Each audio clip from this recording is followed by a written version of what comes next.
nga po ulit si Pastor Christian. I don't think I have to remind you that. Di naman tayo nakakalimot, diba? But welcome to Missions Bible Church. Before we start again, can you again greet the person sitting beside you? Say hi. Hi. Hi. Hi.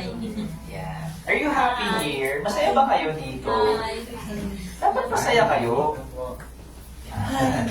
Kung masaya kayo, pakita mo. Hi. Hi, Gabi. Ayan. Alright. Maraming salamat po, Pa. Thank you for coming.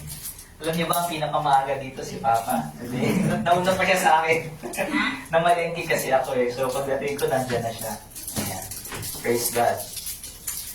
Wala ang ilan natin mga kapatid ngayon because they're coming from far, far away land. And then, meron silang mga tungkulin na kailangan gampanan at the moment. But we are praying for them and we will also talk to them throughout the week and teach them, remind them anong madidiscuss natin today. Tama po ba?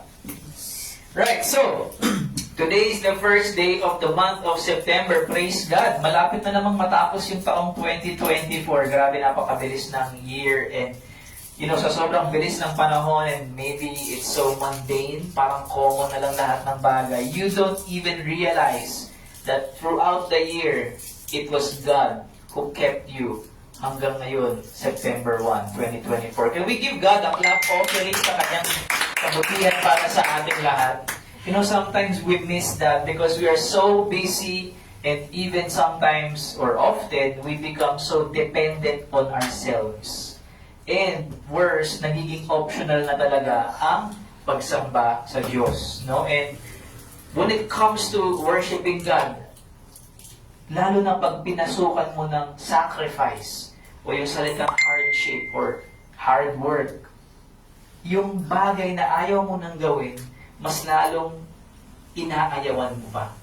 Kasi ang hirap na ang gawin, ayaw mo na siyang gawin, tapos hindi pa madali, hindi pa comfortable. Tama po ba? So para ang nangyayari, nakikipag-tug of war pa ang Diyos sa puso mo para lang sambahin mo siya. Kanina namalengke ako bago pumunta sa simbahan and once again, in-observe ko yung tao going through their day-to-day life sa palengke. Siyempre, pag palengke, busy, di ba? Transactions, economics, etc. I'm thinking, anong ginagawa niyo rito? Linggo, punta kayo sa simbahan. At that point, iniisip ko nga, kahit anong religion mo, dapat at least sumamba ka. Ayun, kahit yun na lang eh. Pero wala eh. Asan sila? Sa palengke. Doing something else. And that is, kumbaga, a representation of basically our country. Not just our community or city, but of our country, even of the world. Ayaw talaga o hindi talaga puso ng tao to worship God. So if you ask them, even Christians, to persevere and be diligent to worship God, ayaw nila yun. Bakit? Because hindi na nga natural sa amin ito. Mahihirapan mo pa kaming gawin tong bagay na to. Gusto mo pa kaming magsumikap, magpursige, para gawin yung bagay na ayaw namin. Okay ba yun? Kayo, kunyari, magtrabaho kayo 6 days in a week. Tapos lahat yun, walang sweldo. Okay lang ba yun sa inyo? Yeah. But if it's your passion, if it's something that you actually want to do, pwede. Ano ba yung mga bagay na gusto nyo gawin? For example, kahit hindi trabaho, let's be practical. Gusto nyo bang mahalin ng inyong mga kapamilya, kapatid, magulang, asawa? Gusto nyo ba silang mahalin? Okay. Madali ba silang mahalin? Sometimes hindi. Sometimes oo. Kung pinagpala ka, madali. Pag hindi, well, problemado ka palagi. Pero, does that mean you give up on them? No. Does that mean hindi mo na sila mamahalin? Hindi naman, di ba? So, there are things in life, in human life, na ginagawa natin na hindi natin gustong gawin, pero kailangan natin gawin. Meron tayong mga bagay na ginagawa sa life na gusto natin gawin, na kahit mahirap, gagawin natin. Tama po ba? And siguro ang kailangan nating ayusin sa mga isip natin is, where does God fit in your categories? At least sa simula. Does God fit on the things that I don't like to do but I have to do it? Or does God fit dun sa kategorya na I want to do it even if it's difficult? Saan ba si God dun sa life mo na yun? Is he something that you have to do? Or is He something that you want? Okay, so yan yung pinaka-question sa topic ng perseverance or diligence. Sapagkat ang perseverance and diligence, theologically, even compared or even in reference sa ating kaligtasan, hindi yan pinag-uusapan madalas sa mga magiging Kristiyano pa lang o hindi pa Kristiyano. Because perseverance and diligence is for the Christian. Because no one will persevere, walang magsisipag, walang magpapatuloy sa pagsamba at pag-ibig sa Diyos kung hindi niya nalalaman ang pag-ibig ng Diyos para sa kanya at kung hindi pa niya yan tinatanggap. Correct? So, kung hindi ka pa recipient of God's grace or God's gift and goodness in salvation, possibly sa isip mo o sa puso mo, whether you admit it or not, or know it or not, God falls under the category of something that I think I need to do, but really I don't want to do. Tama ba? That's why you see people fading away from the church kahit matagal mo na silang kasama. Maybe there were reasons why they were here, but it wasn't God. Tama? It wasn't God. Kaya there are other churches, Christian churches, that become guilty of sin because they understand this. And so what they do is they move God out of the focus and replace God with entertainment or with something else to bring and keep the people in. But eventually, ultimately, the people are not here because of God. In the church, they're not there because of God. They're there for other things. In Missions Bible Church, we make it a point na hindi yun ang mangyari. Because we want to see exactly if a person truly knows God, wants and desires to know God, and is really God's child. Are you coming here? Umuulan, halos bumagyo na. Nagkasakit na, ang hirap bumiyahe. Kaunti lang. May trabaho pa mamaya, may schoolwork pa mamaya. Why are you here? You don't need to answer the question, baka personal, no? But why are you here? What brought you here? I hope the answer to that is God, not anything or anyone else. Nandun kasi yung crush ko eh. Or magaling kasi yung pastor magturo eh. Yes. Hindi. I hope that you came here because of God. Tama po ba?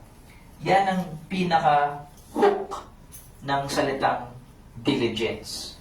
And sa larangan o sa aspeto ng spiritual na disiplina of being diligent or sa pagsisipag sa Kristiyanong buhay, kailangan mo malaman where you stand.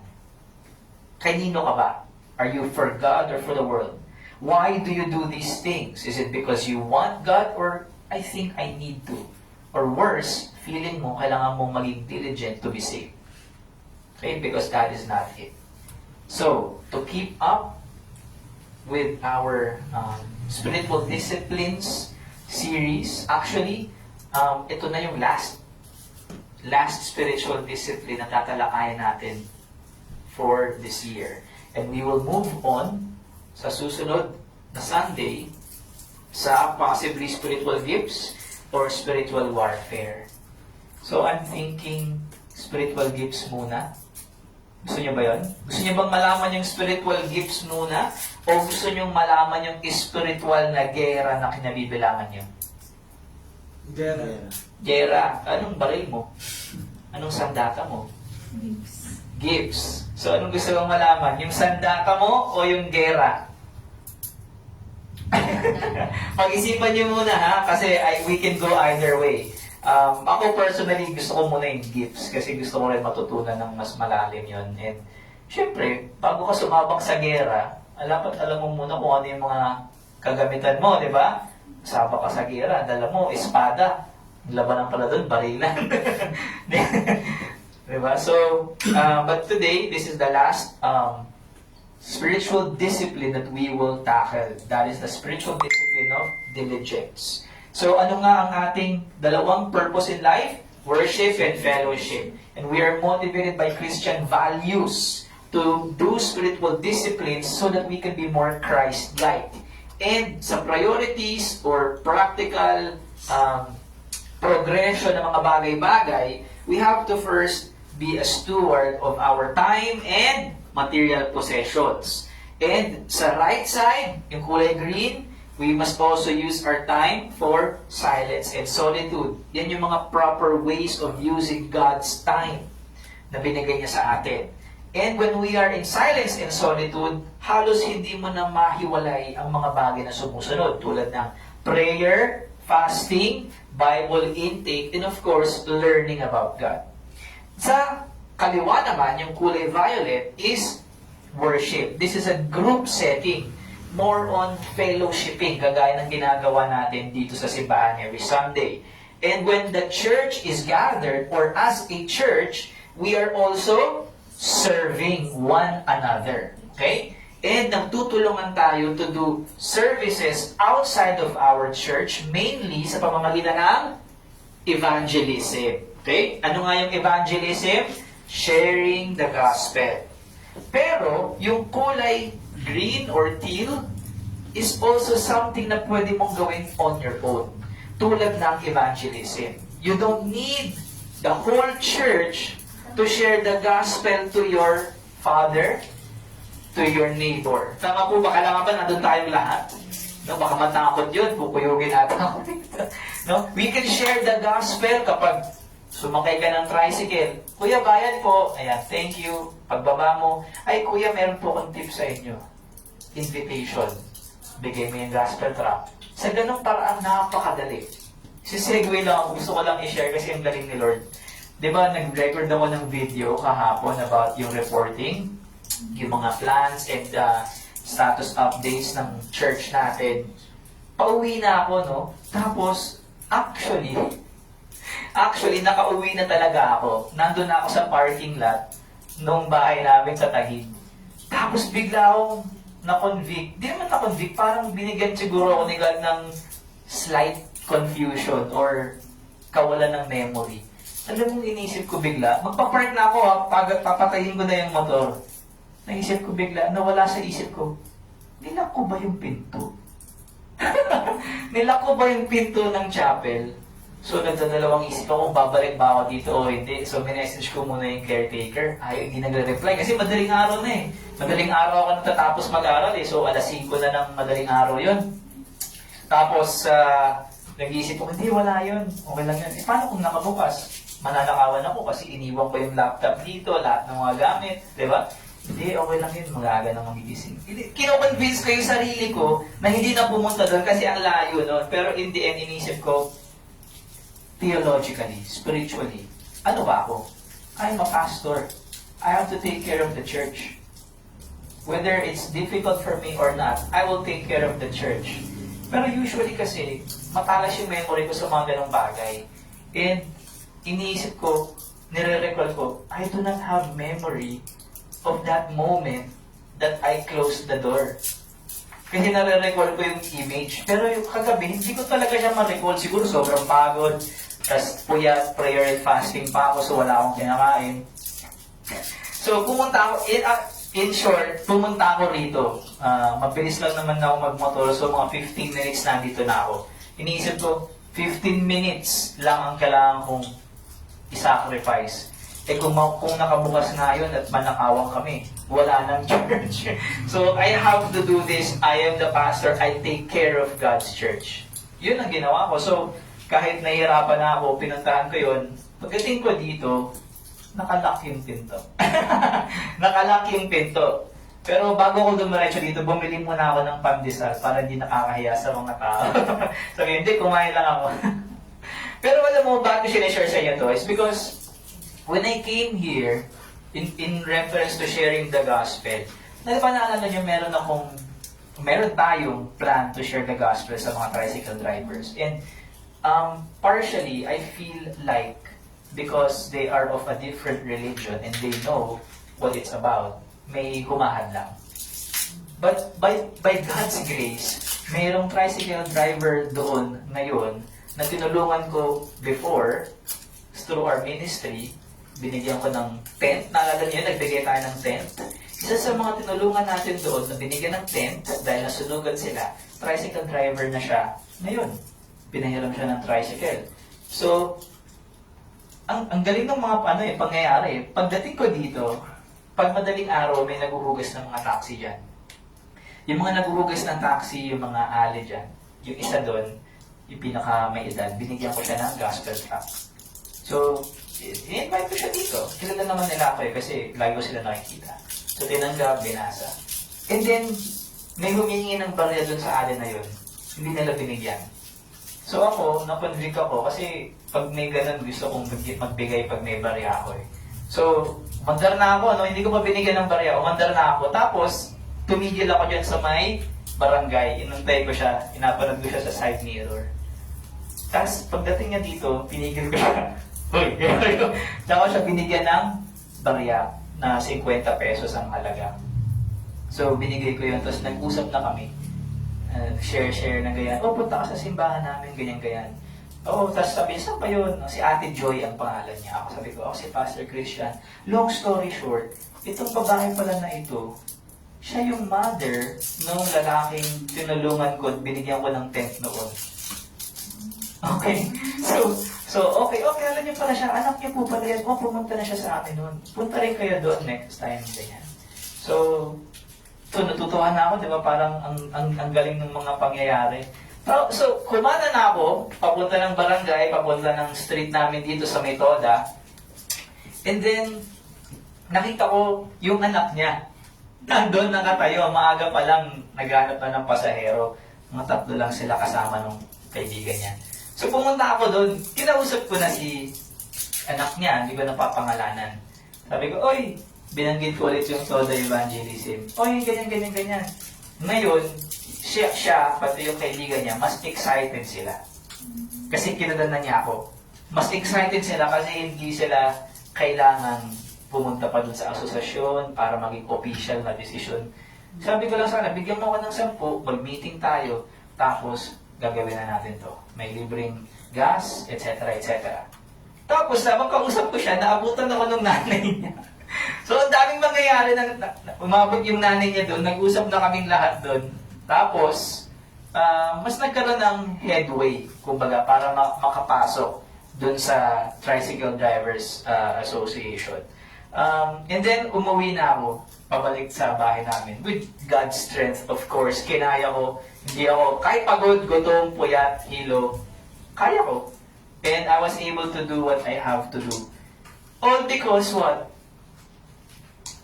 Bumalik ako dito. Because I had to stand on my conviction. I am a pastor, I take care of this church. Kahit pagod ako. So, God's way. Kung hindi ka bumalik, hindi mo sila... Hindi yun mangyayari. As in yung buong pangyayari na yun. And the reason why it's a big thing to me is because I told you, pending yung ministry na yun. Because ready na tayo, ready na yung program, pero hindi ready yung puso ng tao. No? So, God is finding ways how to get to that. You know, and God was teaching me throughout the week na itong decision na to na kailangan nilang gawin, hindi naman kailangan gawin ng asosasyon yun eh. So, don't wait on their decision. All you need to have is 10 people from them.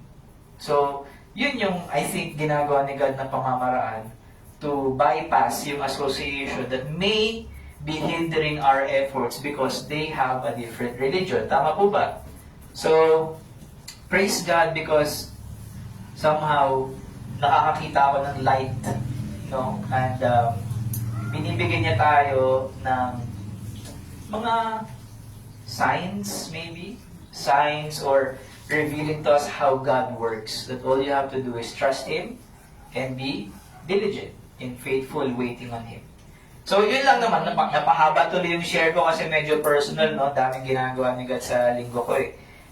But yeah, I really felt God was moving sa moment na yon. And I was so happy. Tumatawa ako habang nagda-drive. Sobrang bilis ko. Mga 60, 70. Tapos tumatawa lang ako. Tumatawa ko habang maandar ako ng motor. Kasi sobrang saya ko. Parang, grabe ka, God. Tapos dumating yung effect sa harap ko. God will make a way. Tapos tawang-tawa talaga ako. Sobrang saya ko. Iyon, natatawa ko kung gaano. Parang yung tawa ni, sino ba yung asawa ni Abraham? Sarah. Si Sarah. Di ba tamawa siya? Bibigyan ako ng anak ni God. Parang gano'n. So parang natawa ako. Kasi kakaiba yung mga ginagawa ni God. But yeah, thank you. So parang natin si God. Sobrang excited lang ako doon. And I hope we will be faithful to continue following the Lord.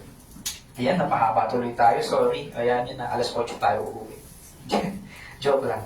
Alright, so let's move on to our spiritual discipline of diligence. Meron tayong 3 points to learn about what the Bible says regarding our discipline or training sa pagiging masipag at pupursige. First one is, basahin ng lahat, the role of the Holy Spirit. Pangalawa, the role of the church. At pangatlo, ourselves. And our big idea sa linggong ito, basahin natin lahat. The Holy Spirit through the gospel regenerates and indwells us, giving us a new mind and energizes us to glorify God through our growing personal relationship with Him, good works, and godly character. The Holy Spirit convicts and guides us to the truth, while the church encourages us in love through its ministries so that we may persevere diligently in Christ's likeness. Yan. Medyo mahaba, medyo maraming words, but don't worry. If you have been with us for a long time, narinig nyo na to, and na-mention ko na to before, many times. So, huwag natin patagalin. Ano ang first point? The role of the Holy Spirit. So, the role of the Holy Spirit is very important sa buhay ng isang Kristiyano para siya ay magsipag at magpatuloy. Naniniwala ba kayo doon? Dapat ganun kayo mag-isip. Because kung mag-rely kayo, if you will depend on your own strength, you will fail. You will be miserable, you will be sad, you will not be fruitful, and you will end up hating God and the church. Okay? Because you are relying on your own strength. Hindi lang para sa kaligtasan masama ang pagdepende sa sarili. Pati din ang pagpapatuloy sa pananampalataya in our spiritual disciplines at serbisyo. Ito nga po yung sinasabi ni Dr. Donald Whitney. Basahin natin lahat. We must perpetually remind ourselves that despite the most fervent diligence to our responsibility to discipline ourselves for the purpose of godliness, we cannot make ourselves more like Jesus. The Holy Spirit does that, working through the disciplines to bring us closer to Jesus and making us more like Him. So, kahit anong effort ang pilit mo na mula sa'yo to spiritually discipline yourself, you will not be able to do it for godliness' sake. Because the requirement is, number 1, starts with the letter F. Faith. And to have faith means to entrust your life to God. That also means depending on the strength that He gives you. Okay? More on that later. But for now, ano ba yung mga trabaho ng banal na Espiritu sa buhay ng isang Kristiyano in the discipline of diligence or kasipagan? Number 1, basahin ng lahat. Regenerates. Pangalawa, energizes. At pangatlo, helps. So the first one is regenerate. Ano nga yung regenerate? That is to be spiritually reborn. In other words, to be born again. Sinasabi yan ni Jesus in John chapter 3. Kausap niya si Nicodemus dito. Jesus answered him, "Truly, truly, I say to you, unless one is born again, he cannot see the kingdom of God." So nagtataka si Nicodemus, how can a man be born when he is old? Like, he is literally thinking na papasok ulit yung lalaki o babae sa sinapupunan ng nanay nila at ipapanganak ulit. How is that possible? Jesus answered, "Truly, truly, I say to you, unless one is born of water and the Spirit, he cannot enter the kingdom of God." So Jesus was talking about being spiritually reborn. Born from above. As if you were born again. Kasi bago ka ng tao. Magkakaroon ka ng bagong pagkatao na para bang tayo ipinanganak muli, ngunit hindi sa katawan, kung hindi sa espiritu. Pag sinabi natin espiritu, ano nga yun ulit? It involves our mind or intellect, our emotions, our moral compass, and yung paggamit ng ating kalayaan. Jeremiah 31 and Ezekiel 11 describes to us kung ano yung ipinangakong born again na pangyayari sa buhay ng taong mananampalataya kay Yahweh sa pamamagitan ng kanyang anak na si Jesus. Pansinin nyo that these are two prophets from the Old Testament. Okay? Mga propeta ito sa lumang tipan. Sinasabi na ng Diyos yung gagawin niyang bago sa hinaharap. Jeremiah 31, "For this is the covenant that I will make with the house of Israel after those days, declares the Lord. I will put my law within them, and I will write it on their hearts, and I will be their God, and they shall be my people. And no longer shall each one teach his neighbor, and each his brother, saying, Know the Lord." Kilalanin mo ang Diyos. "For they shall all know me, from the least of them to the greatest, declares the Lord. For I will forgive their iniquity, and I will remember their sin no more." The reason right now, sa mga hindi pa Christians, that you do not desire to know the Lord is because this has not yet happened to you. The laws of God is not yet written in your hearts. Pero kung meron ka na nito, you actually feel this now, you may be already born again. You may have already placed your faith in Jesus Christ. Tama ba? Okay? That's why we encourage our friends, know the Lord. Bakit? Kasi wala pa yung Holy Spirit na umuudyog sa kanila. Tayo pa ang kailangan nilang marinig, magsabi sa kanila. Attend kayo ng Sunday service. Huwag mong unahin yan, unahin mo to. We have to tell it to them kahit ayaw nilang makinig. Bakit? They don't have the Spirit yet. But for the Christians, for the person saying, I'm a Christian, pag pinipilit mo pa yun, nakilalanin niya ang Diyos, Christian kaya siya? Baka hindi. Ezekiel 11, "And I will give them one heart, and a new spirit I will put within them. A new spirit I will put within them," sa loob. "I will remove the heart of stone," yung batong puso dahil sa kasalanan, "from their flesh, and give them a heart of flesh." Flesh that is sensitive, that can feel the Lord, God's will. Ano yung tama, mali? Ano yung convictions ng Holy Spirit? Pag ang puso mo bato, marunong ka pa kayang makonsensya? Usually hindi na, di ba? Hirap na. But when you become a born again, God gives you a spirit, a heart of flesh, kung saan you are sensitive kung ano ang sinasabi ng banal na Espiritu sa iyo. That you can actually know God's will. Anak, wag yan. Kasasama mo yan. Dito ka, anak. Oo, alam ko mahirap. Oo, parang wala pang nangyayari. Pero ito yung tama. Gawin mo to. That's what's happening sa isip at puso ng bawat Kristiyano. "They may walk in my statutes and keep my rules and obey them." That's the purpose why God gave you that heart. "And you shall be my people, and I will be their God." So may tatlong pangako ang bagong tipan. Number 1, tayo'y nagiging kabilang sa people of God. Sabihin nga rin, people of God. People of God. Tayo'y binibigyan ng bagong puso kung saan ang batas ng Diyos ay nakaukit. Sabihin natin lahat, bagong puso. Bagong puso. At ikatlo, tayo'y binibigyan ng bagong espiritu, ang espiritu ng Diyos. Sabihin natin, bagong espiritu. Bagong espiritu. That is who you are when you become a child of God. So, yung diligence, yung pagsisipag at pagsusumikap, huwag mong isipin na, Ay, ang hirap naman yan. Naiisip mo yan ngayon kasi wala pa yung bagong puso at bagong espiritu sa'yo. But when you put your faith in Christ at matanggap mo na yun, sa tingin mo ba, babalik ako dito, alas 5 ng madaling araw, kung wala akong bagong puso at wala akong bagong espiritu? Hindi ko gagawin yun. The reason bakit ako nakudyok at gawin yun is because of this. It's not because I'm a good man. Tama po ba?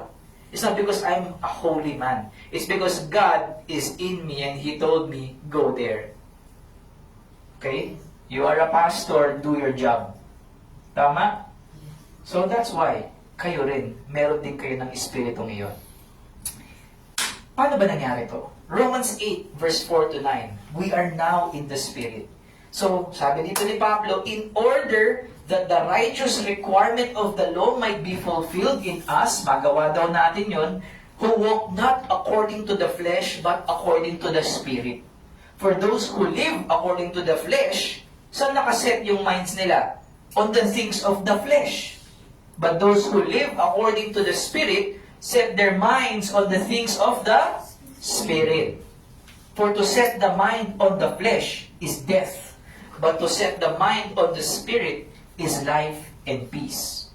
For the mind that is set on the flesh is hostile to God, palaban sa Diyos, lumalaban sa Diyos. For it does not submit to God's law. Indeed, it cannot. Wala siyang abilidad to do it. Kasi nga, wala pang bagong puso. However, we are not in the flesh, but in the Spirit. If in fact the Spirit of God truly dwells in you. Anyone who does not have the Spirit of Christ does not belong to Him. Ulitin ko. Anyone who does not have the Spirit of Christ, kahit ilang membership pa ng simbahan, ng salihan mo, you do not belong to Christ. If you do not have the Holy Spirit. How do we receive the Holy Spirit ba? You just need to put your faith in Christ. That's it. Repent and believe. Pansinin niyo yung paggamit ng salitang according to and set their minds on. Madali lang naman itong intindihin dahil natalakay na natin ito last year. But to refresh your memory, pag sinabi rin to live according to, sa Griego, ito yung kata. Okay? That means na nailagay ka na sa ganung klase ng pag-iisip o gawain. According to.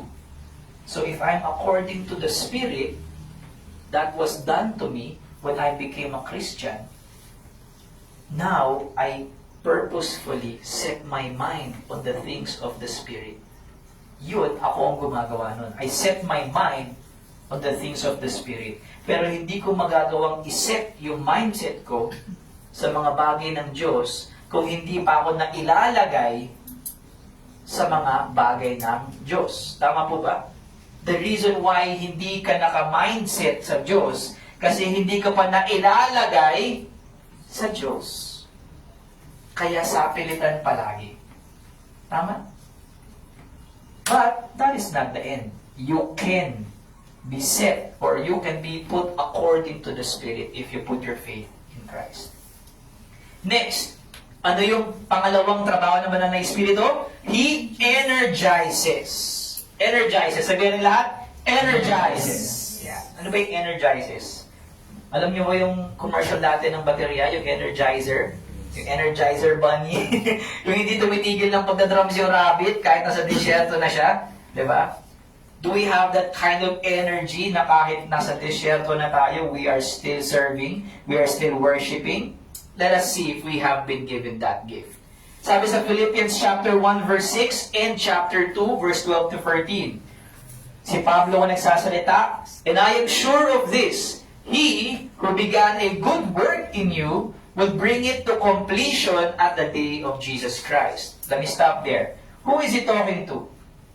Of course, kinakausap niya yung mga taga-Filipos na mga Kristiyano. And who is the He na binabanggit niya? That is God. Okay? So he's saying, God began the good work sa buhay ng mga taga-Filipos. That means, in conversion. So yung paglapit pa lang nila sa Diyos through the gospel at yung naging born again sila, that is all the work of God. Yun yung beginning ng work ni God. Tinatawag na natin itong prevenient grace o pangunang grasya. Ibig sabihin, hindi ka pa Kristiyano, kumikilos na ang grasya ng Diyos para gawin kang Kristiyano. Nagpapadala siya ng mga pastor at mga Kristiyanong tulad namin para ibahagi yung mabuting balita sa iyo na kahit marindi ka na sa boses namin, hindi mo masasabing hindi mo nalaman at narinig yung mabuting balita. That is the beginning of the good work. And then, God makes you a Christian. Gives you a new heart and a new spirit. Okay? But look at this. He will bring it to completion at the day of Jesus Christ. Does that mean God will do the work for you? No.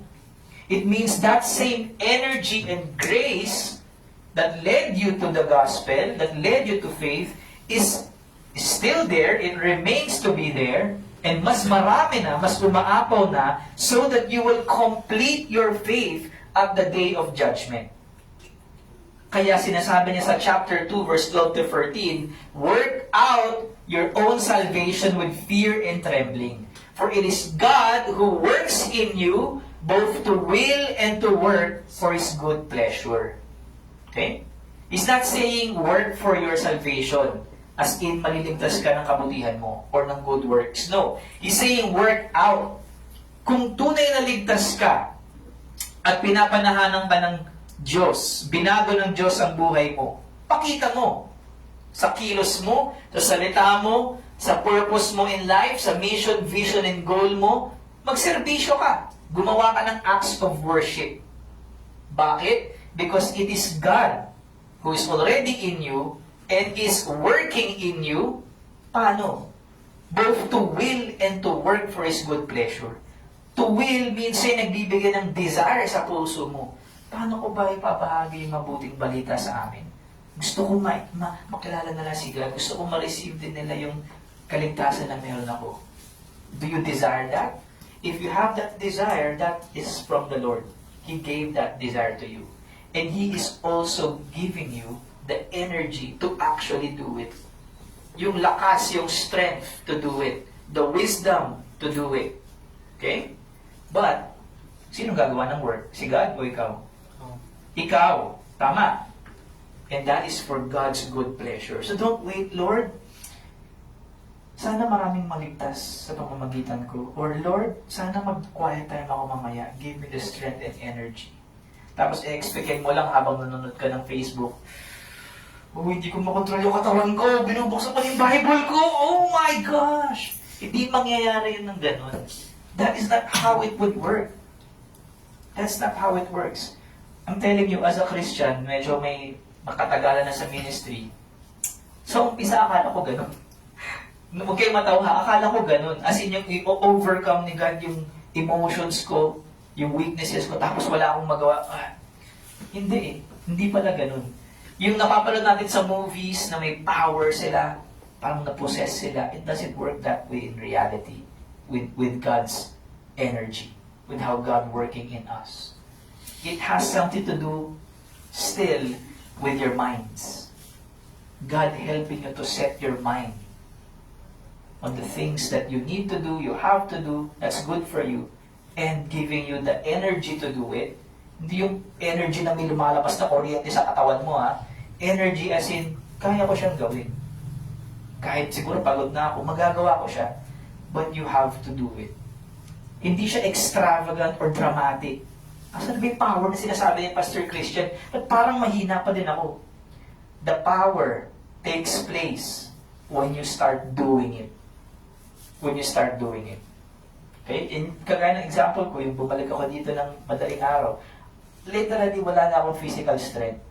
Kasi prayer and fasting, puyat, puro aral, naglinis ako, nagbili ako ng mga mabibigat na tubig, dinala ko dyan, etc. I did all of that. Para pagdating ng linggo, uupo na lang kayo. Pero bumalik pa ako dito. Saan ko nakuha yung lakas na yun? Why are we, me and my wife, are able to serve for many years now, even though it's almost close to impossible to sustain a church?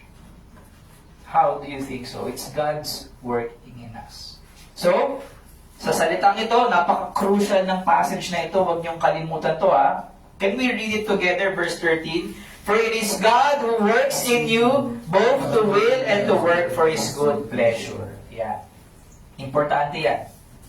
1 Corinthians 15 verse 10, sabi rin ulit ni Pablo, but by the grace of God, I am what I am, and His grace toward me was not in vain. Hindi na nasayang. On the contrary, sabi ni Pablo, I worked harder than any of them, referring to the apostles. Though it was not I, but the grace of God that is with me. So who did the work here? Paul. Did he work hard or parang hindi siya nahirapan at all? Harder pa nga eh. Kinumpara niya yung sarili niya sa ibang apostles pa. No? I worked harder than any of them. Ibig sabihin, makikita mo, and as proven in the Bible, mas maraming naisulat si Pablo na libro sa New Testament. Almost all of the New Testament books are from him. And mas maraming na-plan na church si Pablo. Tama? Naka-4 missionary trips siya. Yung iba na apostles, hindi natin sila sinisiraan, of course, kasi yun ang plano ni God sa kanila, but they immediately died. All of them were tortured to death. Only the Apostle John died of natural causes. Pero hindi dahil hindi siya tinorture. Pinakuluan siya ng buhay. Hindi siya namatay. Bakit nagawa yun? It was not I, but the grace of God that is with me. So, paano natin nakukuha yung gift na yun? The grace of God. Grace kasi means gift eh. The grace of God means the gift or a gift. So, ano yun? That can sustain you in ministry and do the hard work even harder. Acts 2 verse 38. Sabi ni Pedro, repent and be baptized every one of you in the name of Jesus Christ for the forgiveness of your sins, and you will receive the gift of the Holy Spirit. Grace means gift. So, it's something good that comes from God that we do not deserve. It is commonly associated with salvation and all of the heavenly blessings included in the package. And in this verse, in 1 Corinthians 15, it may refer to the Holy Spirit who was given to Paul as a gift to fulfill his ministry. So question, do you have to be an apostle to receive the Holy Spirit? No. Repent and be baptized and you will receive the gift of the Holy Spirit. Question, do you have a ministry from the Lord? Yes. You don't have to be an apostle to have a ministry from the Lord. So what is that ministry for you? Because that is the reason why you are given the energy. Ano ba dapat mong gawin? Tama? 2 Corinthians chapter 4 verse 5 to 11. Hindi namin ipinangangaral ang aming mga sarili kung hindi si Jesucristo na siya ang Panginoon. Naglilingkod kami sa inyo dahil kay Jesus sapagkat ang Diyos na nagsabing magkaroon ng liwanag sa kadiliman ng siya ring nagbigay liwanag sa aming mga isipan para maunawaan namin ang kapangyarihan ng Diyos na nahayag kay Jesucristo.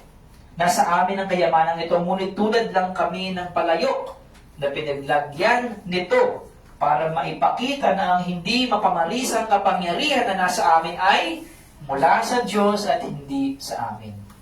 Sa aming pangangaral, ginigipit kami sa lahat ng paraan pero hindi kami nalulupi. Kung minsan kami ay naguguluhan pero hindi kami nawawalan ng pag-asa. Maraming umuusig sa amin ngunit hindi kami pinababayaan ng Diyos. Kung minsan sinasaktan kami ngunit hindi tuluyang napapatay.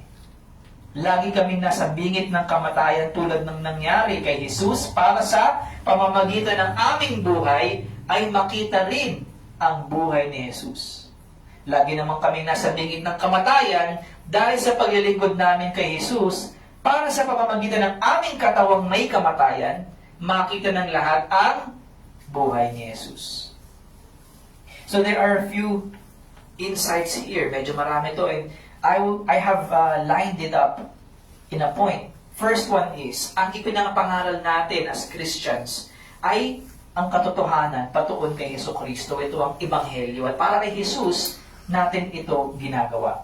Every ministry that you are doing, whether inside the church or outside the church, Your whole life is for Jesus Christ. Subalit ang katotohanan ng Ebanghelyo ay hindi parang mga impormasyon lamang. And it means ito ay tunay na may kapangyarihan upang gawing bagong nilalang ang taong maniniwala. And that begins with you. You cannot serve if you have not experienced the power of the gospel. Tulad ng mga apostol, ang lahat ng totoong Kristiyano ay parang isang palayok na putik. Alam niyo yun? Sa probinsya, maraming gano'n, di ba? Yung mga palayok na pinaglulutuan. Mabilis mabasag yun dahil gawa yun sa putik na inoven o pinainitan. Tayo ay mga palayok na putik na naglalaman ng mahalagang kayamanan. At ito ang makapangyarihang Ebanghelyo na siya rin nagbibigay lakas sa disipulong nagbabahagi nito. So pag sinabi natin, the power of the gospel is in us, hindi lang impormasyon ang tinutukoy dito. It is also what comes with the gospel when you receive it. And that is being born again and the Holy Spirit and the spiritual gifts. Dahil ang kapangyarihan ng Ebanghelyo ay nananahan sa mahihinang katawan, gaya natin na nananalig kay Jesus. So tingin mo bakit ganito ang katawan natin pero yung pinapagawa sa atin ni God, imposible. Ito, bakit hindi ako ginawang 6-footer ni God? Sa tingin ko, mas madaling mag-evangelize pag 6-footer ako. O bakit hindi ako 6-footer? Mas madaling kumilos kapag abot mo yung mga camera. Di ba? Bakit? Siguro kasi pag tumangkad ako, baka hindi ako Kristiyano, baka talagang mas maging kriminal ako. No? Kasi wala nang makakapigil sa akin. Yung utak ko masama na, yung katawan ko pa masama, di ba? Pero, kidding aside, the weaknesses that you have are not an accident, kahit may kapansanan ka pa. But because of those things, if you are in Christ, and you are able to do what God wants you to do, what God commands you to do, that proves na hindi galing sa iyong lakas. Galing kay nino? Sa Diyos. That's the purpose of the weaknesses that God keeps in your life. Okay? Sa lahat ng aming ginagawa, 2 Corinto, chapter 6, sinisikap namin ipakita na kami ay totoong mga lingkod ng Diyos. Tinitiis namin ang anumang hirap, pasakit at kagipitan. Nakaranas kami ng pagbubugbog, pagkakakulong at panggugulo ng mga tao. Nagsikap kami ng gusto at kung minsan ay wala pang tulog at wala pa rin pagkain. Pinatunayan namin sa lahat na kami ay mga tunay na lingkod ng Diyos. Sa pamamagitan ng aming malinis na pamumuhay, kaalaman, pagtitiyaga, kagandahang loob, sa pamamagitan ng pagnubay ng banal na Espiritu sa amin, sa tapat na pag-ibig at pananalita, at sa pamamagitan ng kapangyarihan ng Diyos. This is the Apostle Paul talking. Paano niya pinatunayan ang kanyang pagiging apostol? Yes, may mga mirakulo siyang ginawa. Of course, apostol siya eh. Pero paano yung majority of his life? Through the hardships. Through the hardships that he experienced. Not in the fame, worldly success, popularity, his comfortable life, material possessions. Hindi dahil si Paul yung may pinakamalaking simbahan sa Efeso. No? Kaya, man of God yan. Bakit 20,000 yung nag-a-attend ng simbahan ni Pablo? Hindi siya ganun. It's more radical than that. Okay? Those things are not the marks of a true disciple. Nalalaman ng totoong disipulo sa pagpupursige nila sa hirap na dinadanas bilang Kristiyano para sa kanilang pananampalataya at serbisyo sa Diyos at kapwa. Na ipapakita natin totoong napapasa atin ng Espiritu Santo when we do that. Sapagkat kung hindi lamang sa banal na Espiritu ng Diyos, hindi nyo nga gugustuhin na gawin yun at magpatuloy sa pagsisilbi sa Panginoon. 2 Corinthians 12. So, to keep me from becoming conceited, because of the surpassing greatness of the revelations, a thorn was given me in the flesh. A messenger of Satan to harass me, to keep me from becoming conceited. Ibig sabihin again, the weaknesses that God has given you is for the good.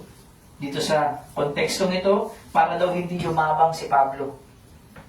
So nag-request siya, 3 times I pleaded with the Lord, Lord, tanggalin mo na to please. And scholars think ito ay malaria or some sickness. I don't know.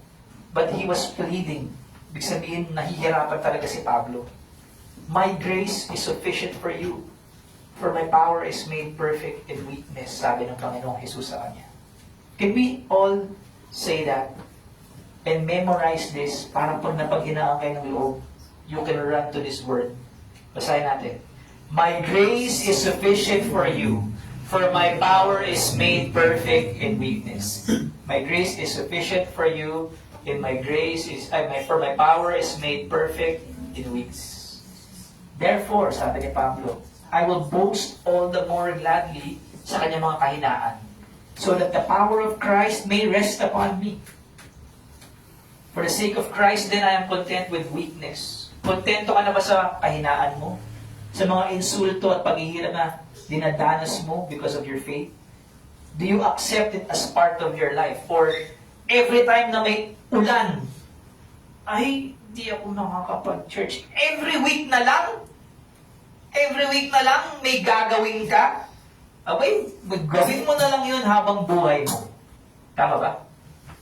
Every week na lang mayroon news flash. Walang araw sa buhay ng taong wala siyang gagawin. Lahat ng tao may ginagawa. Hindi lang ikaw.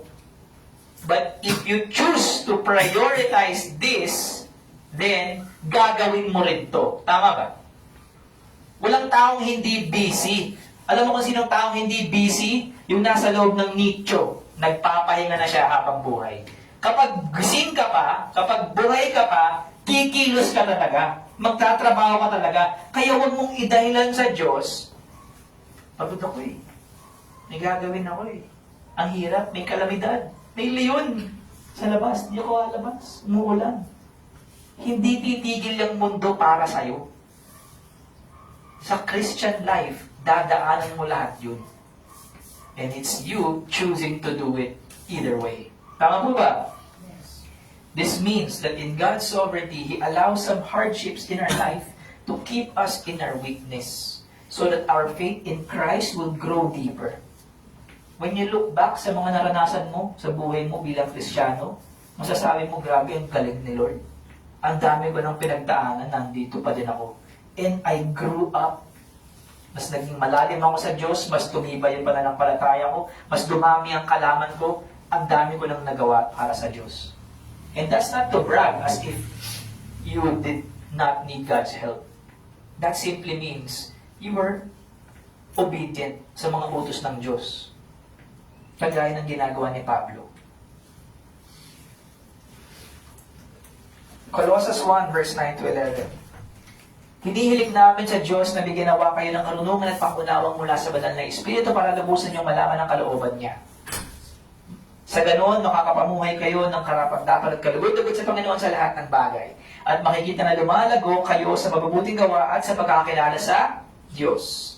Naway palakasin niya kayo sa pamamagitan ng dakila niyang kapangyarihan para makatagal at makapagtiis kayo sa lahat ng bagay ng may kagalakan.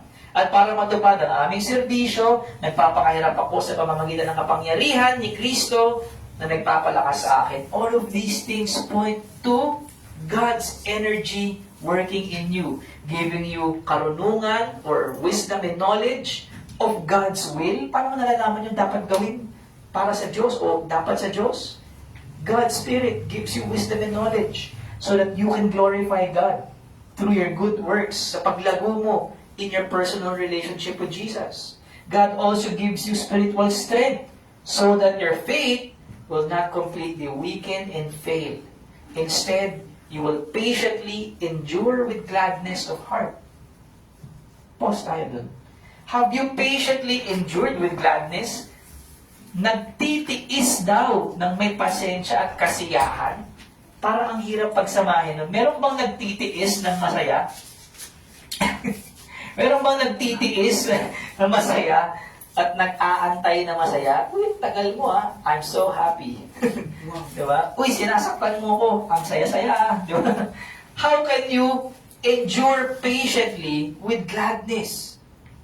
Sabi niya, sa pamamagitan ng dakila niya, kapangyarihan, palalakasin niya kayo para makatagal at makapagtiis kayo sa lahat ng bagay ng may kagalakan. This is impossible for anyone except for Christians. That's the difference. That's why true Christians do what they do because they have this great power. Kahit yung spiritual disciplines nyo, great works po yun. Okay? Meron bang pagod tapos imbis na matulog, magbabasa ng Bible? Sino gumagawa nun? Meron bang hirap sa paghahanap buhay? Tapos, imbis na mag-aksaya ng panahon sa labas para maghanap ng trabaho, nagpe-prayer and fasting? Sino gumagawa nun? Walang taong nasa matinong isip ang gagawa nun. Except if they have the Holy Spirit and they have the power to do it. Okay? God also makes available to us the power of Christ so that we can continue and serve the ministry regardless of the hardship we face. So yun yung energy. Can you say sa katabi mo, you have God's energy? You have God's energy. Oo, talaga ba? Talaga ba? Meron na? Sige nga, pakita nga. Work out your salvation with fear and trembling. Third point, basahin natin. Helps. Helps. So, tulong. This would all come from the words of Jesus. Sa una muna, ito na kasi yung patapos ng ministry niya. Yung ipapako na siya sa krus. Ito yung gabing ipagkakanulo na siya. In John 14, sabi niya sa mga apostles niya, kung mahal niyo ako, susundin niyo ang aking mga utos. At ihilingin ko sa Ama na bigyan niya kayo ng isang tagatulong na sa inyo magpakailanman. Siya ang banal na Espiritu na tagapagturo ng katotohanan. The Holy Spirit is called the Helper, and He is given to all Christians for their help. The Holy Spirit helps primarily by teaching us yung mga katotohanan ng Diyos. Oh, nako. Hindi pala yan magiging mutant ka na parang may superpowers ka. Diba? May power ako ni God. Diba? Igaganong ko lang yung jacket ko sa inyo, tapos tutumba kayong ganun. Diba? ang daming ganun ngayon, tapos pinipirahan yung mga tao. Paano ba natutulungan ng Holy Spirit ang isang Kristiyano? Sabi dito, siya ang banal na Espiritu na tagapagturo ng katotohanan. The mind. The help of the Holy Spirit begins with the mind. Setting your mind on the things of God. Okay? Sino tumatanggap sa tulong na ito? Lahat ba? Hindi siya matanggap ng mga taong makamundo dahil hindi siya nakikita o nakikilala ng mga ito. Pero kilala niya siya dahil kasama niya siya at sasain niyo magpakilaman. The reason why other people don't understand what we talk about as Christians, why are you excited na makapag-share ng gospel? Dagdag gastos yan. Dagdag hirap yan. Why are you doing these things? You're crazy. Why are you helping the people that persecute you? O, kay Jesus na lang, why are you dying for sinners? Sinners who crucified you. They don't understand that because they don't have the Spirit. But if you understand that, and you love that, and you thank God for it, you have the Spirit. Verse 23 to 26 of the same chapter, sabi ulit ni Jesus, ang nagmamahal sa akin ay susunod sa aking salita. Mamahalin siya ng aking Ama at mananahan kami sa Kanya, indwelling. Ngunit ang hindi nagmamahal sa akin ay hindi sumusunod sa aking mga salita. At ang mga salitang narinig nyo ay hindi nanggaling sa akin, kundi sa Amang nagsugo sa akin. Sinasabi ko ang mga bagay na ito habang kasama niyo pa ako. Pero kapag nakaalis na ako, ang tagatulong na walang iba kung hindi ang banal na Espiritu ang ipapadala ng Ama bilang kapalit ko. Siya ang magtuturo sa inyo ng lahat ng bagay at magpapaalala sa inyo ng lahat ng mga sinabi ko sa inyo. First, the Holy Spirit is sent to us from God the Father so that we are not left to ourselves. Nang sabi dito ni Jesus, para hindi kayo maging mga ulila. No, you will not be orphans sa English. Bakit? Because you are a child of God. You are already a child of God, tapos iiwan ka niya. Anong tawag sa'yo pag iniwan ka ng magulang mo? Hindi ampun. Iba naman yun. Orphan. Ulila. Inulila ka. God will not do it to you. So wala na si Kristo in His earthly ministry. Sino pinadala? The Holy Spirit. Okay? We are not left to ourselves. That means God is still with us in His Spirit. Someone is here to care for His children, that they may live for their Father faithfully. The Holy Spirit will help you to understand and how to practice what Jesus Christ said in your Bibles and what His apostles taught us in the Bible. So if you're not reading your Bible, anong ituturo sa'yo ng Holy Spirit? Christian ka? Okay. May personal devotion ka? May discipline ka of Bible intake and learning? Good. Kasi kung wala, anong gagamitin ng Holy Spirit para ituro sa iyo na i-interpret at i-apply yung teachings ni Jesus Christ? Diba? And if you are really a Christian, hindi ka ba inuudyok ng Holy Spirit to spend time with God in prayer, in fasting, Bible reading? Kasi dapat may udyok yun eh. Normal yun eh. The Holy Spirit kasi will remind us of God's Word when and where it applies. Susunod na verses. Sumagot si Jesus, ang nagmamahal sa akin ay susunod sa aking salita. Wait, nulit ko na ata to. Ay, di, tama na. Mamahalin siya ng aking ama at mananahan kami sa kanya, ngunit ang hindi nagmamahal sa akin ay hindi sumusunod sa aking mga salita. Yan. Ay, wait, naulit ko na to. Sorry, guys. Yeah, ito na pala. John 15, verse 18. Yan. 2:26 to 27, and chapter 16, verse 1. Sinabi pa ni Jesus, kung napupuot sa inyo ang mga taong makamundo, alalahanin nyo na ako ang unang nilang kinapuutan. Pagkatapos sinabi ni Jesus, ipapadala ko sa inyo ang banal na Espiritu mula sa Ama. Siya ang tagatulong nyo at tagapagturo ng katotohanan. Pagdating niya, magpapatotoo siya kung sino talaga ako. Verse 27, kayo rin ay dapat na magpatotoo tungkol sa akin dahil kasama ko na kayo mula pa noong una. Sinasabi ko na sa inyo ang mga bagay na ito para hindi manghina ang inyong pananampalataya pagdating ng pag-uusig. Jesus warns all of us of the hatred that you will receive from the world by following His every word. But Jesus also promises that the Holy Spirit will be your helper and teacher, and the Spirit will tell the world about Jesus Christ. The Spirit will also do the work sa mga unbelievers. He will convict them and lead them to the gospel. Pero sabi rin ni Pablo in Romans 10, how would they hear if no one would share the gospel? Yun ang trabaho mo in verse 27. As the Holy Spirit leads the people to the gospel, someone needs to speak the gospel. And so that through the Holy Spirit's help, tayo rin ay inuutusan to do the discipline of evangelism. And by helping, or by the helping of the Holy Spirit, makakapagsipag tayo. Finally, dito sa John 16. Pero ang totoo, para sa ikabubuti nyo ang pag-alis ko, dahil hindi paparito sa inyo ang tagatulong kung hindi ako aalis. Pero kapag umalis na ako, ipapadala ko sa inyo, siya sa inyo. Pagdating niya, ipapakita niya sa mga taong makamundo na makasalanan sila, at ako na may matuwid. Si Jesus ang nagsasalita. At ipapakita rin niya na hahatulan sila ng Diyos. Ipapakita niya sa mga tao na makasalanan sila dahil hindi sila sumasampalataya sa akin. Ipapakita niya na ako ay matuwid dahil pupunta ako sa Ama at hindi niya na makikita.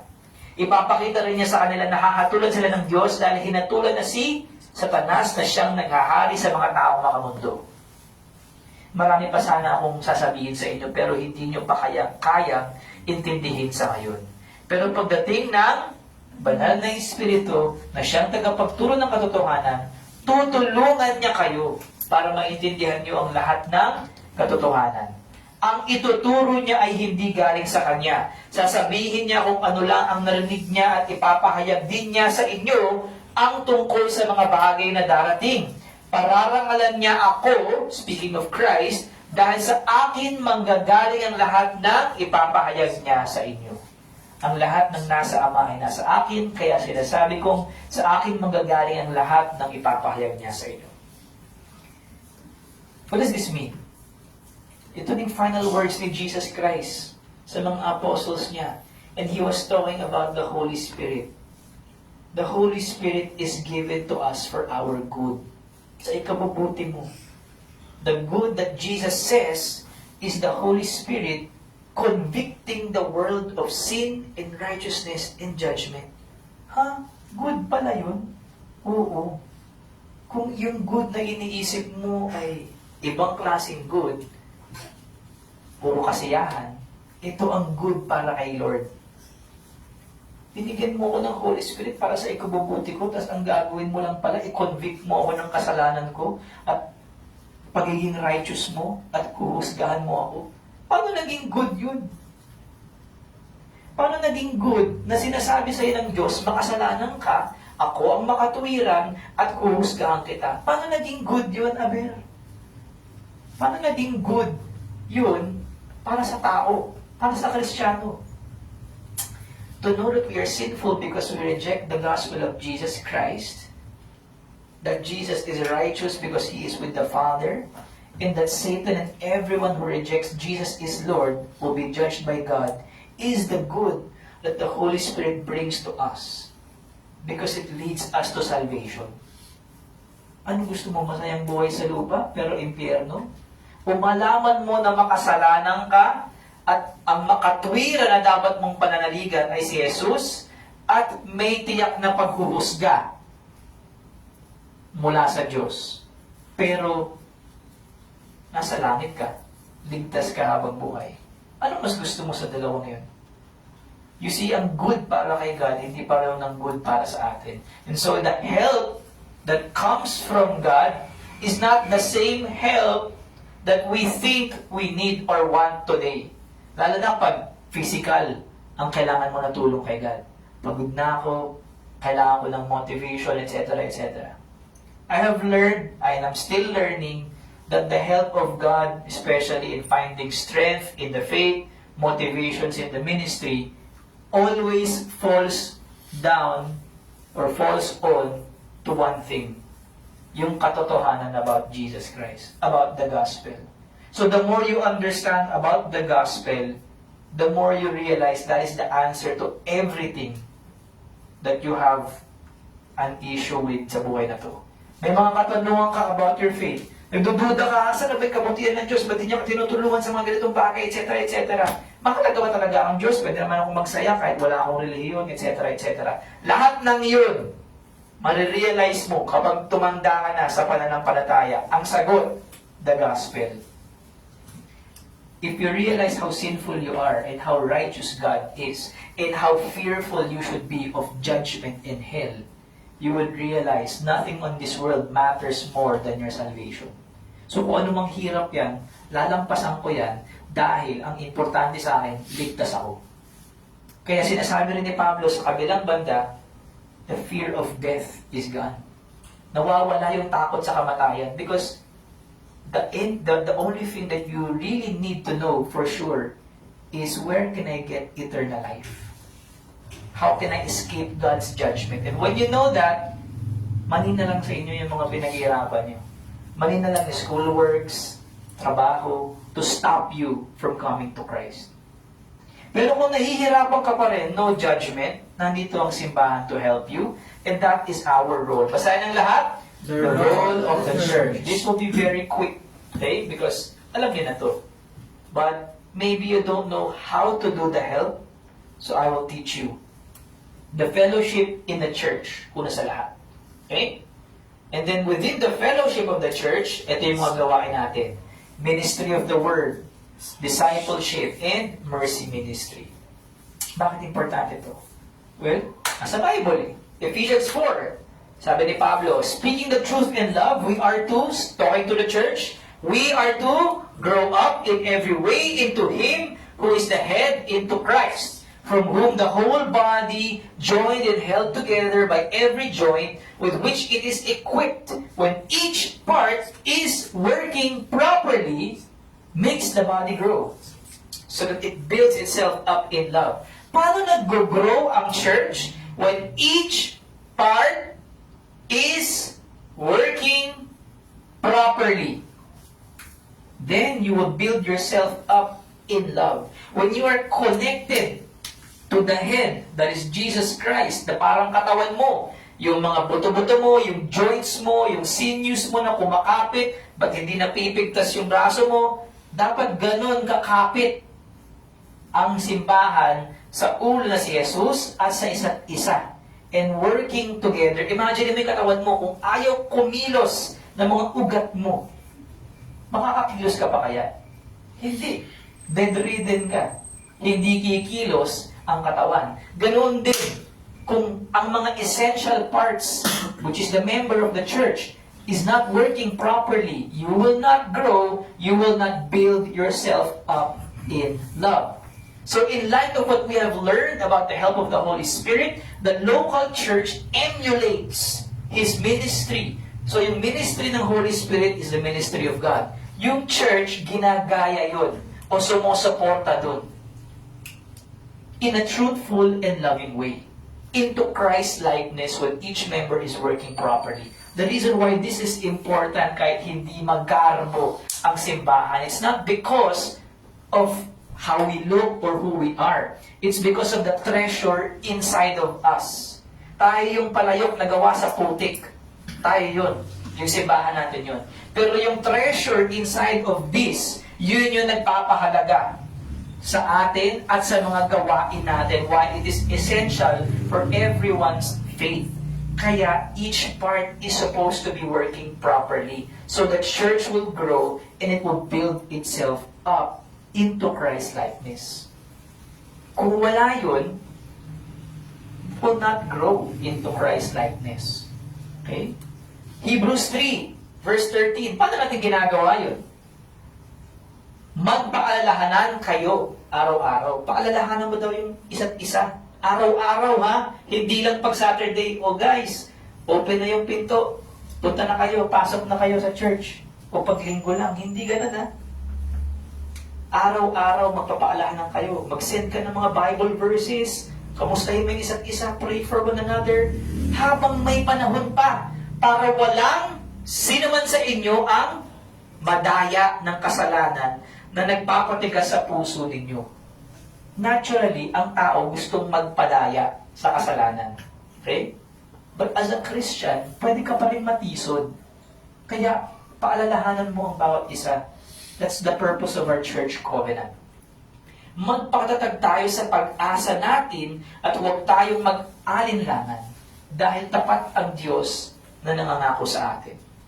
Verse 24, at sikapin nating mahikayat ang isa't isa sa pagmamahalan at sa paggawa ng kabutihan.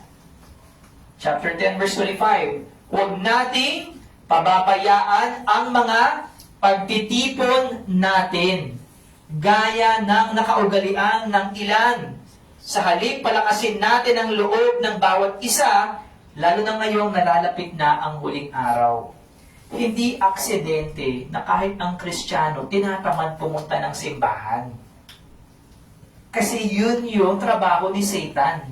Ang pigilan kayong pumunta sa fellowship. Kasi naiintindihan din ni Satan to. Kapag ang isa, dalawa, tatlo, nawala, hindi nag-a-attend, aapektuhan nun ang buong katawan. Pansinin nyo,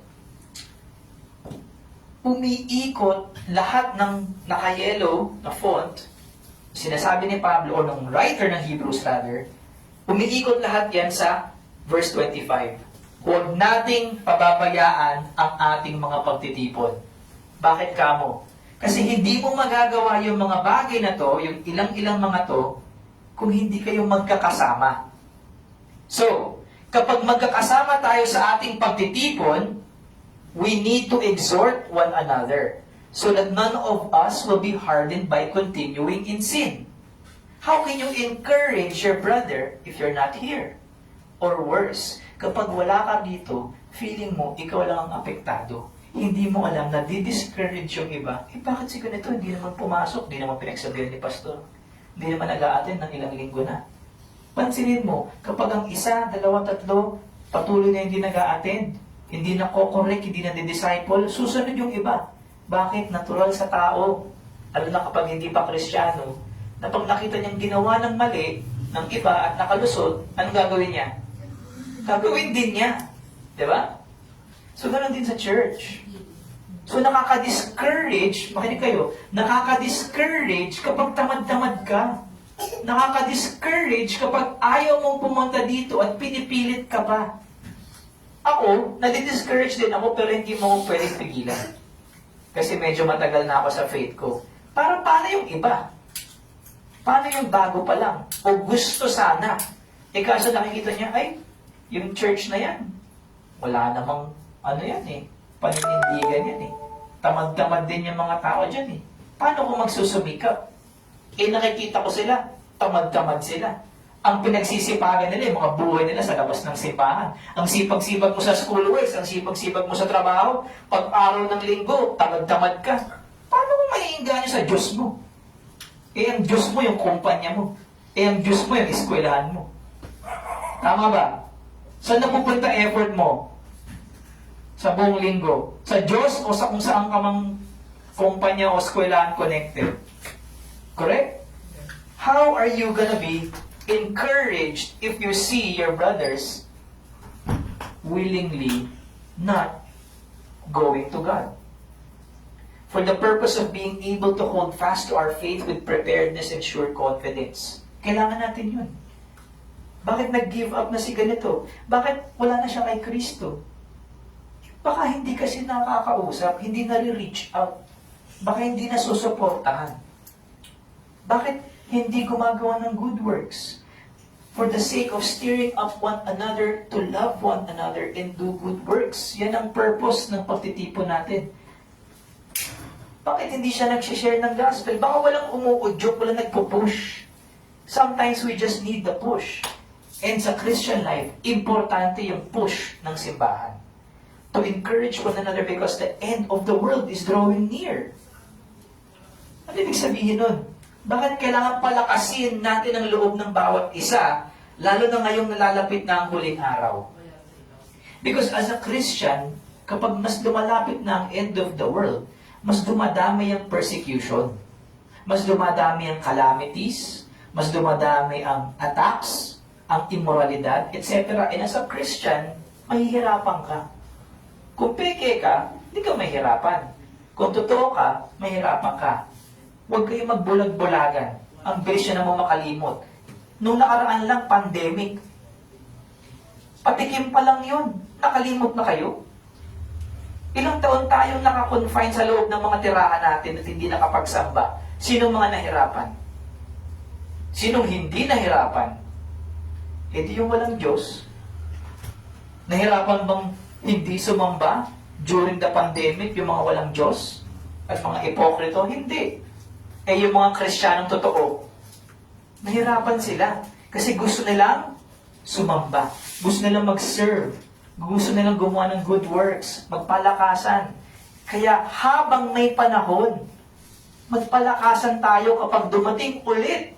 At darating yun ulit, huwag kayong mag-alala. Darating ulit yun, huwag kayong magbulag-bulagan. Mangyayari ulit yun, lalo na sa bansa natin, third world country. Anong kapangyarihan natin sa mundo? Para impluwensyahan sila na huwag nilang gawin yun sa atin ulit. Naintindihan niyo ba yung sinasabi ko?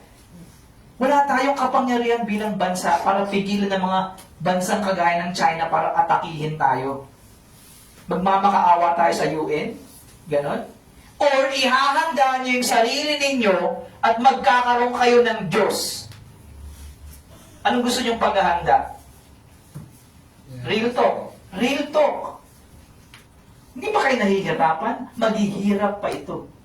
Lalo na pag nalalapit na ang huling araw. That is the purpose of the church. That's why we need to grow closer together into Christ-likeness. may iaabot sa inyo yung aking asawa na papel. I-distribute niya yan, or si Ate Liani magdi-distribute. And that is a great resource that will help you paano natin palalakasin ang loob ng bawat isa, sikaping mahikayat ang isa't isa, na hindi mapabayaan ng pagtitipon, magpakatatag, gumawa ng kabutihan, huwag mag-alinlangan, at magpaalalahanan. Yan. So, sige, Ate Liani, please give everyone a copy.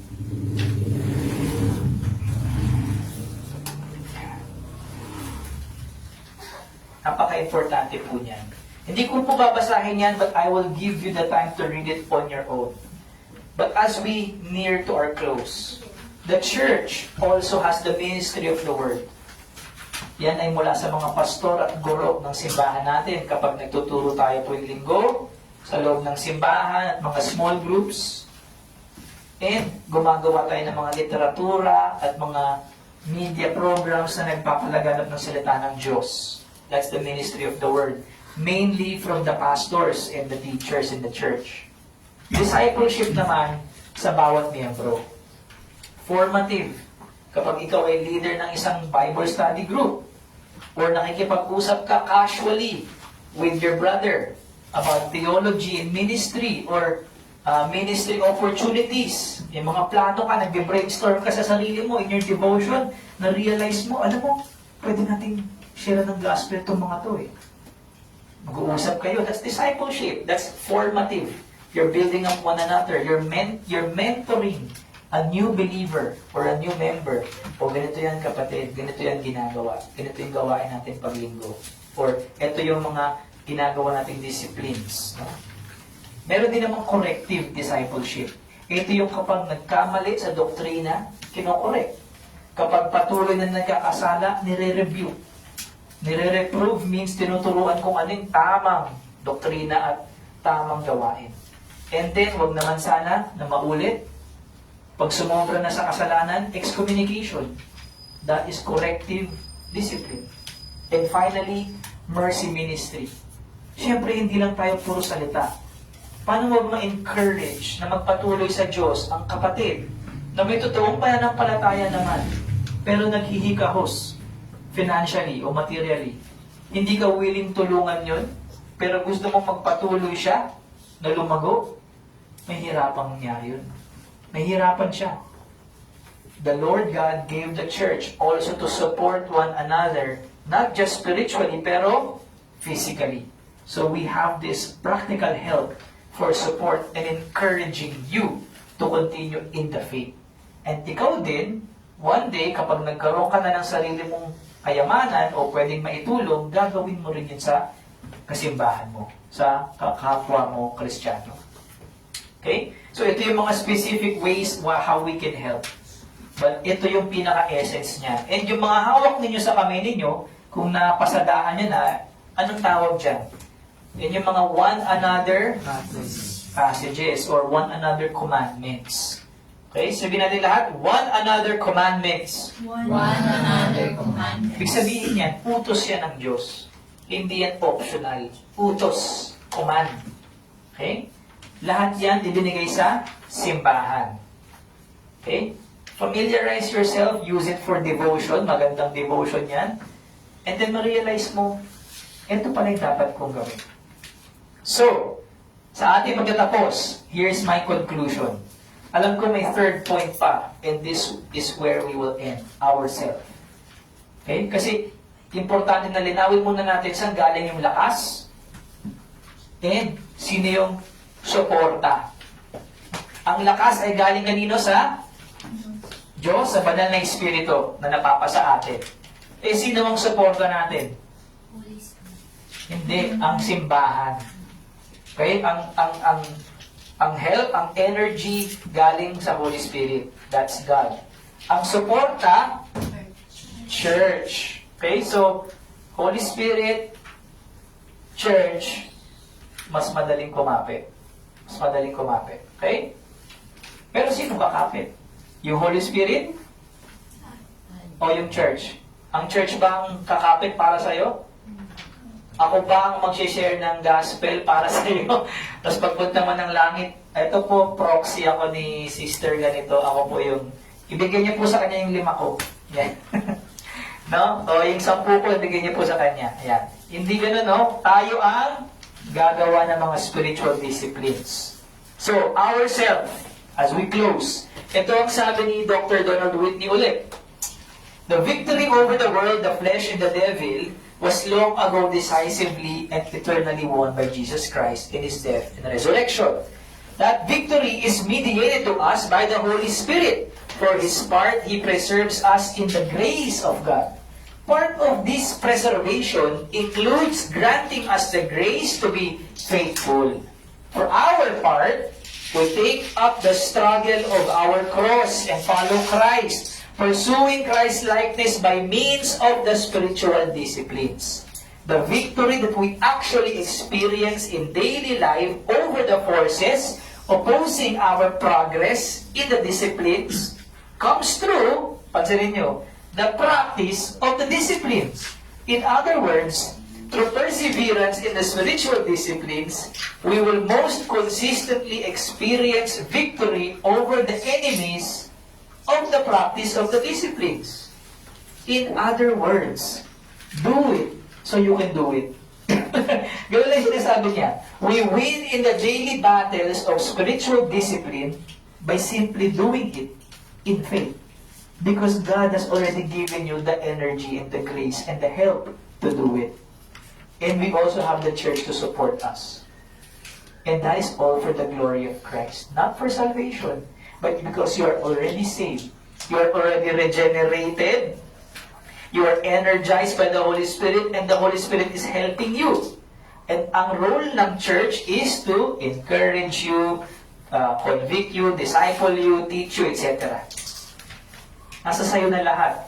Alam mo namang igalaw ko pa yung kamay mo. Di ba? Ikaw na ang gagawa nun.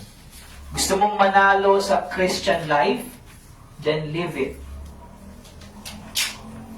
Ang hirap tanggapin ano to.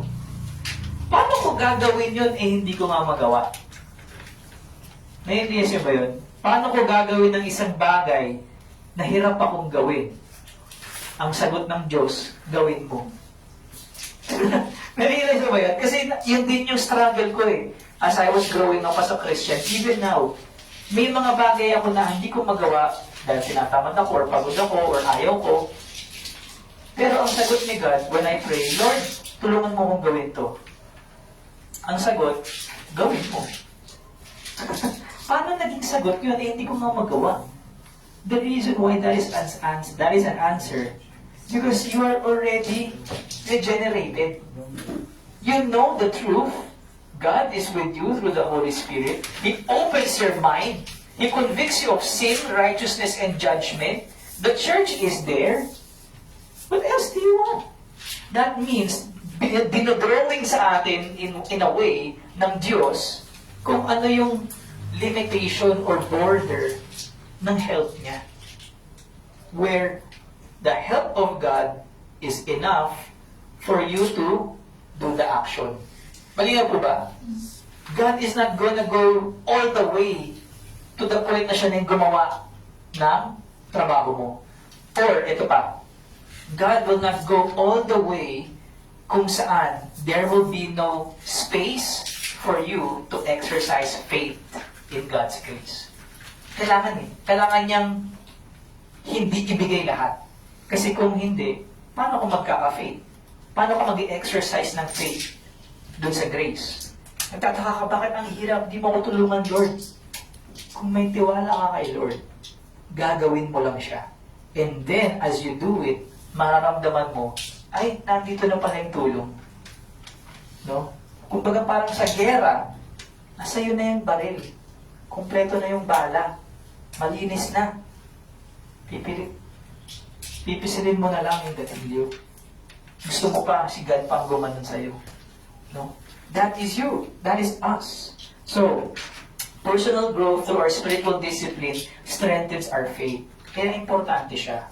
So that we can be watchful and stand firm in the correct gospel with an attitude of responsible strength and love, for truth mixed with error might lead you to falling away from Christ. Be diligent in growing in knowledge, wisdom, love, and good works. The new covenant that we belong to have greater motivations for us, including God's help, that we ought to hold fast and fight the good warfare of faith. Thus, when we fail, kapag nag-fail kayo, and that will happen, we must not waver, we must not give up. Rather, we patiently draw near to God and continue to serve. Finally, knowing your mission, vision, and setting God's big picture on sight can motivate you to be diligent and not lazy. So personally, meron ka na bang mission, vision, and big picture?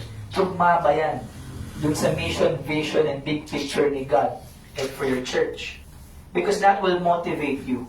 Kung ang goal mo in life, yung nakikita mo na future mo, is not from God, you will not be motivated to do the things of God dahil palihis.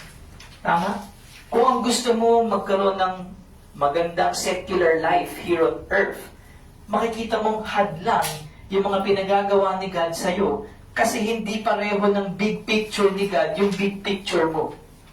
Okay?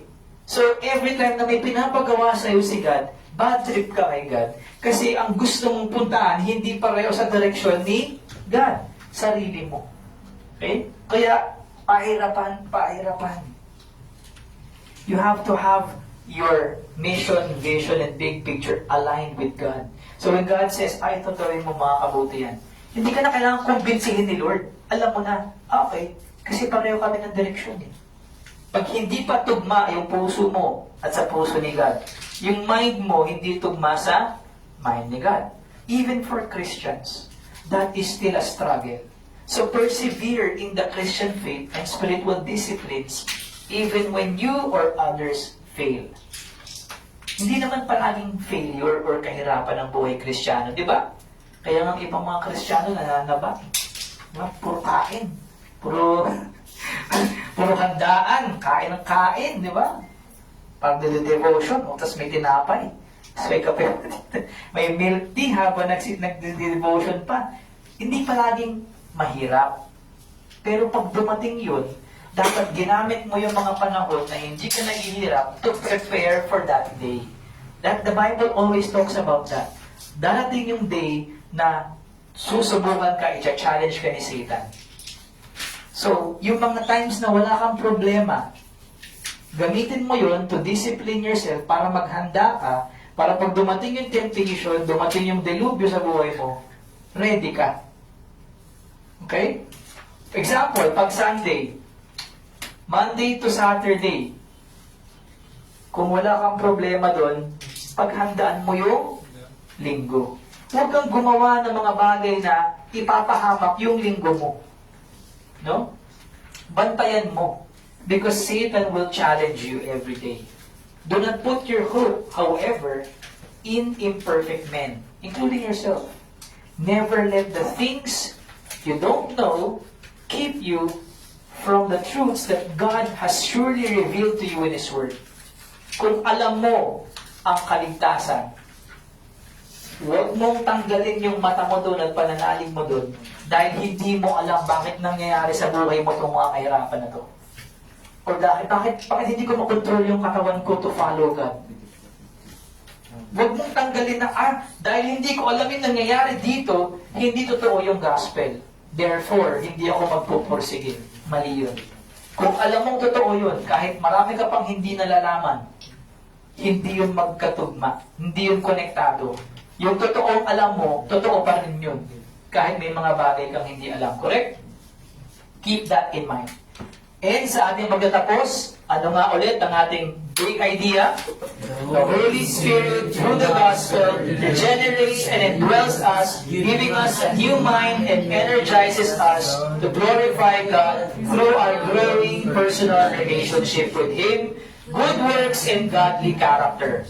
The Holy Spirit convicts and guides us to the truth, while the Church encourages us in love through its ministry so that we may persevere diligently in Christ's likeness. So dito po tayo natatapos para sa ating Ministry of the Word sa pagtuturo ng salita ng Diyos. And I hope that you are encouraged na manatili sa pananampalataya, magpursige at magsipag, at hindi tayo mawawala sa Panginoon sa araw ng paghuhukom.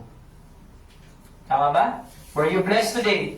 Yes. Okay, I hope you were encouraged at nagawa ko yung tungkulin ko bilang inyong kapatid at pastorin sa simbahang ito. So I invite everyone now to stand up. Okay? Medyo naantok-antok. Kilos-kilos. And then, please, tago nyo yung mga papers because napakagandang resource po niyan. If you intend to worship with us, stay here in Missions Bible Church, that will really help you grow in your relationship with the Lord and with your fellow Christians. Yeah. Sige. So I invite everyone first, before we pray and sing to the Lord, basahin po muna natin ang final benedictions mula sa Hebreo 13, 20 to 21. Basahin natin lahat. Idinadalangin ko rin kayo sa Diyos na siyang pinagmumulan ng kapayapaan. Siya ang bumuhay sa ating Panginoong Hesus na ating dakilang pastor. At dahil sa kanyang dugo, pinagtibay niya ang walang hanggang kasunduan. Naway ipagkaloob niya sa inyo ang lahat ng inyong kailangan para masunod niyo ang kalooban niya. At sa pamamagitan ni Jesucristo, naway gawin niya sa atin ang kalugod-lugod sa kanyang paningin. Purihin natin siya magpakailanman. Amen. Amen. So this is our final word to you. I hope na meron na talaga kayo napulot na aral, and this has encouraged you to continue knowing the Lord. Do not question o pagsisihan why you are here. Bakit ba ako nakikinig dito sa taong to? Why did I attend? Be grateful that you are here. You are doing something good. And you are witnessing the work of the Holy Spirit in your life right now that leads you to Jesus Christ. So, gamitin natin ang ating mga boses upang umawit ulit ng himno na pinamagatang I Know Who Holds Tomorrow.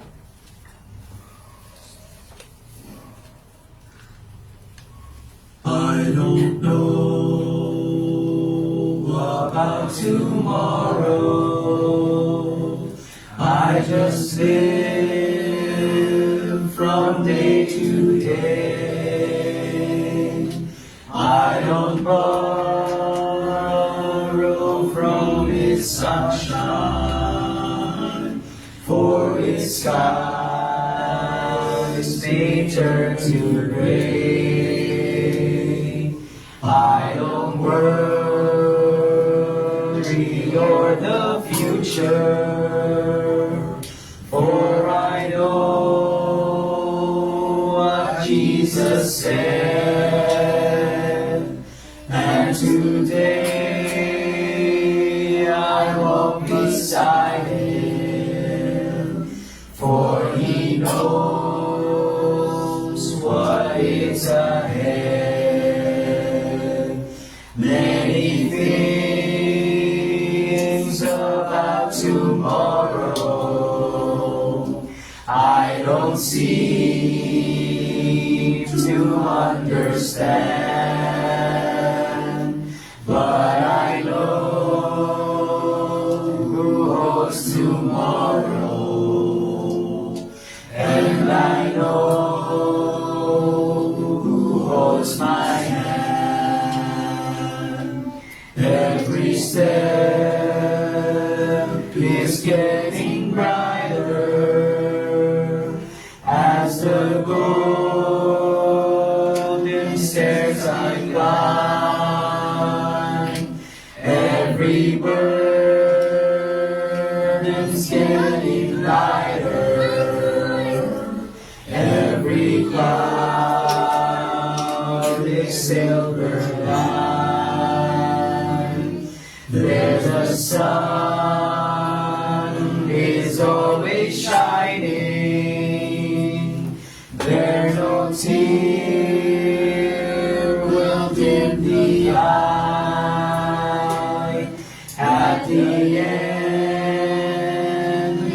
of the rainbow, where the mountains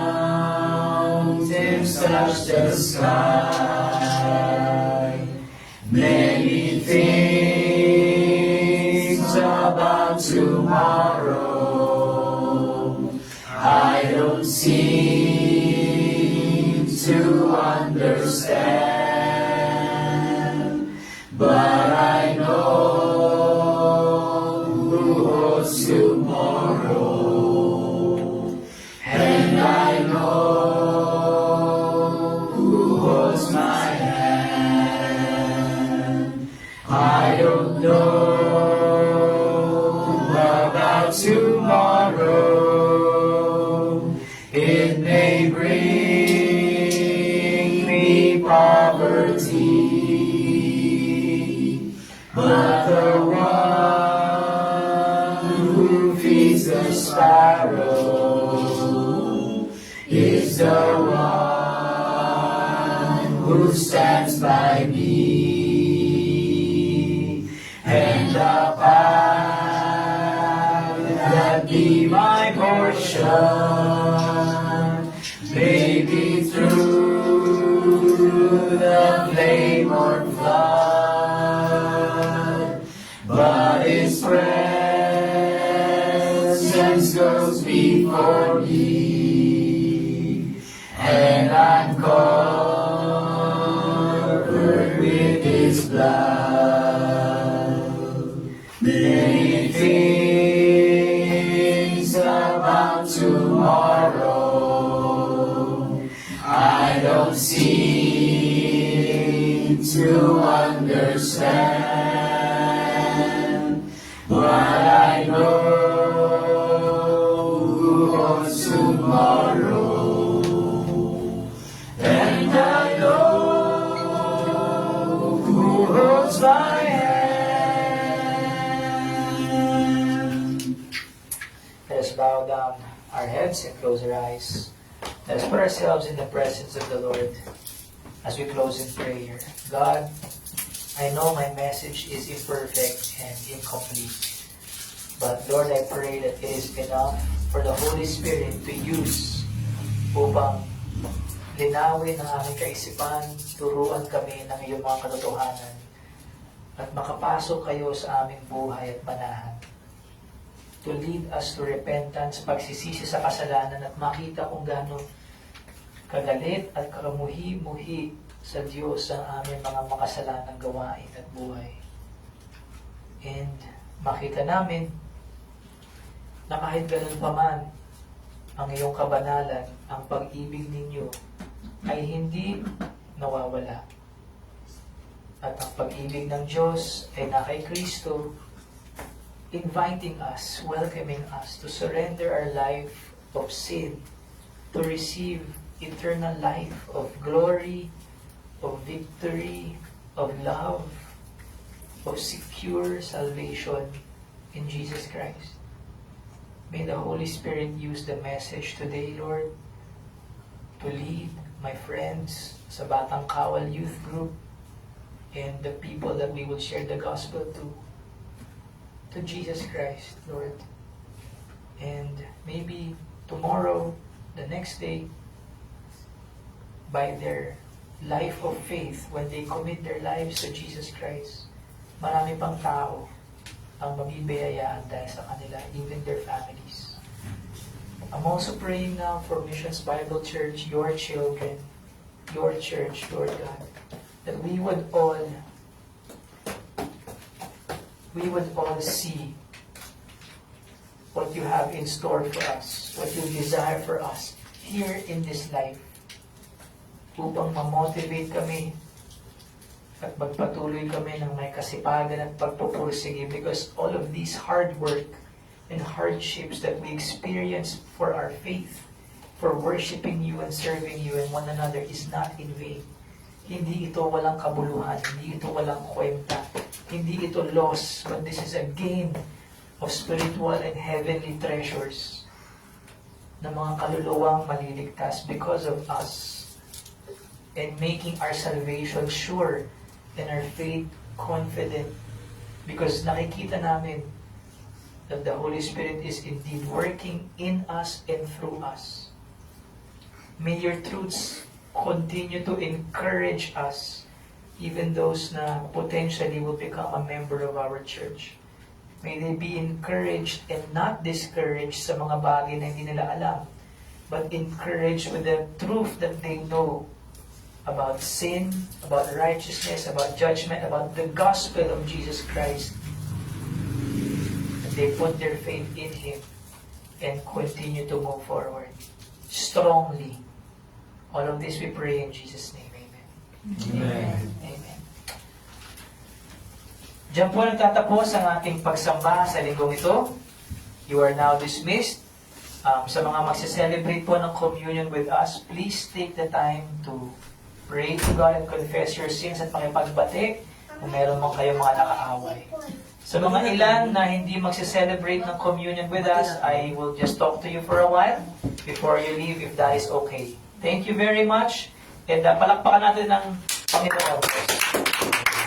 Praise God. And before we leave, kamustahin po natin ang isa't isa. At kamayan, yakapin, and say, thank you for being here. Yeah. Thank you for being here. Guys, nawala na yung bibig nyo. Thank you for being here. Kakaturo ko lang eh. Thank you for being here. Yeah. Thank you. Thank you for, Sa mga gusto pang kumain, we still have food. You don't need to leave agad-agad if you want to stay. Okay?